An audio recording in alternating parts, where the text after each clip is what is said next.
श्रीपुरुषसूक्तम्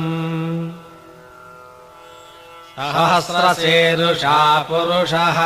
सहस्राक्षः सहस्रपात् स भूमिम् विश्वतो कृत्वा अत्यधिष्ठद्दशाङ्गुलम् पुरुष एवेदगुम् सर्वम् यद्भूतम् यश्च भव्यम् उतामृतत्वशेषानः यदन्नेनातिरोहते एतावानस्य महिमा अतोच्छायागोश्च पुरुषः पादोऽस्य विश्वाभूतानि त्रिपादस्य अमृतम् दिवे त्रिपादोर्ध्ववदैः पुरुषः